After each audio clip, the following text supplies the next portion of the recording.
All right, everybody. So I have gone into my CC3 online book and I've gone to 9.1.1 and it's titled How Are the Angles Related? And so it starts off here talking about parallel line angle pair relationships.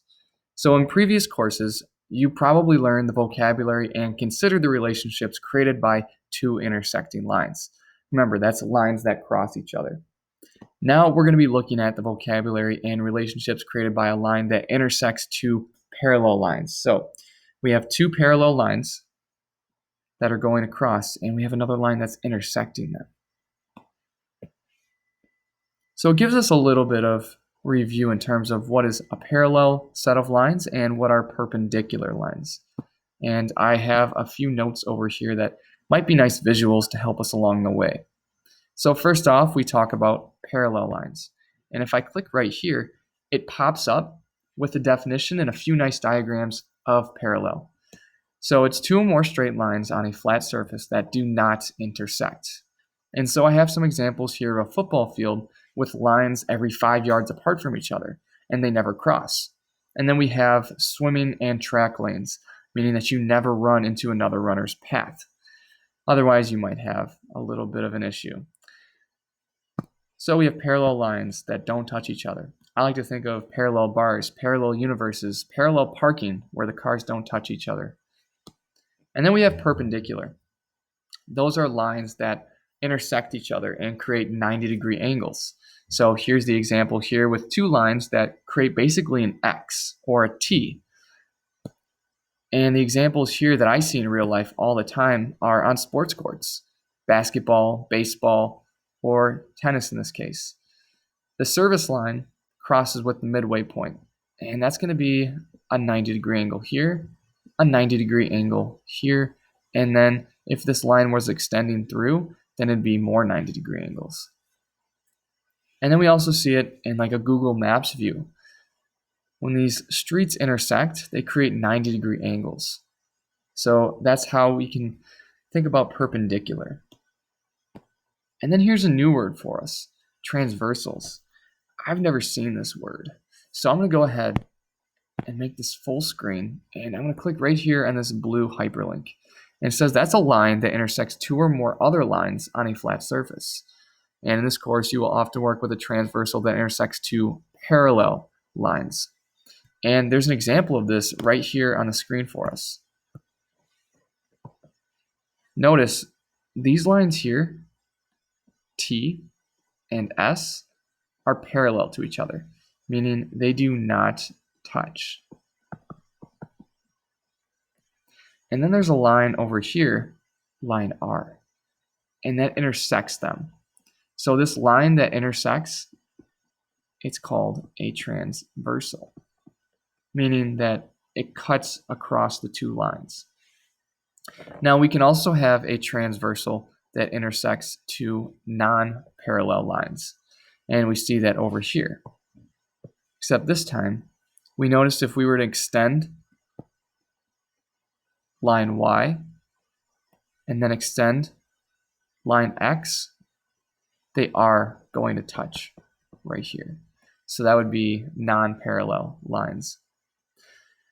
So now that we know what transversals are, we can take out a plain sheet of paper, and tracing paper is the best, but binder paper will work. And we're going to place it over angle A. So let's see, angle A is right over here. So I want to take my paper and place it right over angle A. And using a ruler as a guide, we're going to make a precise copy of the angle. Slide the copy of angle A over to angle C. Angle C is down here. So how are these two angles related?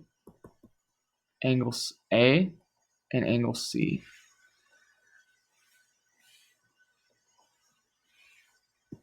And then part B says trace a copy of angle B and place it over angle D. All right, so now I got to find angle B, which is up here in the top right, and then angle D, which is in the lower right.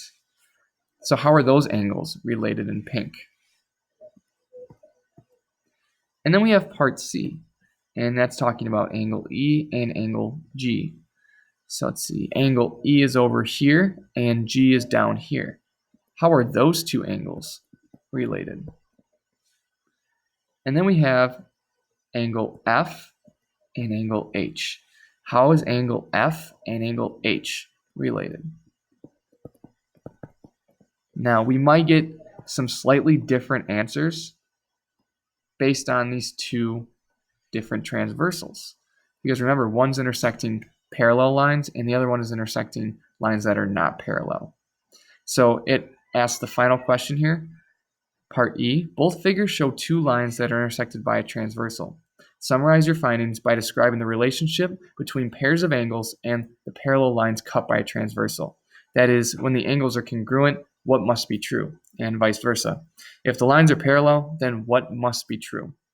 All right, afterwards, you're going to hop over here to question 9-2. All right, go ahead and pause the video and work on that first part. All right, so let's talk about what we discovered. So first off, we took angle A and put it next to angle C. So angle A and angle C. What we should have discovered is that these angles are the same measured, meaning that they are congruent angles or equal angles. And then as we take angle B and place it over angle D, so here's B and here's D, we'll see that these are also the same angle measures. And then as we moved over to the second figure and we saw angle E and angle G, we noticed that these are not the same. So while these were the same over here, they were not the same over here when the lines weren't parallel. And then if we look at angle F and angle H right here, those are also not the same measure. So far we found that there are some equal or congruent angle measures created when you have a transversal intersecting parallel lines, but that's not exactly the case when we have two non-parallel lines intersected by a transversal. All right, let's go ahead and jump into 9.2. And it says here, we're going to start off by using our 9.1.1 resource page, and I have that over here on the right side of my screen. And it starts off by asking, question A, use what you know about straight angles to calculate the measures of these angles, B, D, F, K, R, and S. When everyone in your team has completed the calculations and agrees with the results, check with your team to be sure that everyone agrees that the results are correct. Okay, so what do I know about straight lines? Well, I know that straight angles are angles that add up to 90 degrees. I'm sorry, excuse me. I gotta pause it.